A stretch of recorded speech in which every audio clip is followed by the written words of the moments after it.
નીકળતા ગુજરાત ન્યૂઝમાં આપ સૌ દર્શક મિત્રોનું સ્વાગત છે। સુરતના સચિન રોડ નંબર 2 વિસ્તારમાં આવેલ જાગૃતિ પ્લાયવુડ કારખાનામાં ભીષણ આગની ઘટના બની છે। આગ લાગતા આસપાસના વિસ્તારમાં અફરાતફરીનો માહોલ સર્જાયો હતો। આગના કારણે કારખાનામાં રહેલ પ્લાયવુડ સામગ્રીને ભારે નુકસાન પહોંચ્યું છે। આગ લાગવાની પ્રાથમિક કારણ તરીકે શોર્ટ સર્કિટનું અનુમાન કરવામાં આવી રહ્યું છે। કારખાનામાં વીજળીની વાયરિંગમાં ખામીના કારણે આ ઘટના બની હોવાનું માનવામાં આવે છે। સુરક્ષા નિયમોનું પાલન ન થવાથી આવી ઘટનાઓ બનવાની સંભાવના વધે છે।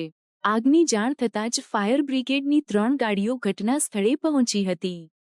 ફાયરમેનોએ તાત્કાલિક કાર્યવાહી કરીને આગને કાબૂમાં લેવા માટે પાણીનો મારો ચલાવ્યો। કઠિન પરિસ્થિતિ હોવા છતાં ફાયરમેનોએ આગને વધુ ફેલાતી અટકાવી અને આસપાસના વિસ્તારોને સુરક્ષિત રાખ્યા। આ ઘટનામાં કોઈ જાનહાનિ થઈ નથી, પરંતુ કારખાનામાં રહેલ માલસામાનને ભારે નુકસાન થયું છે।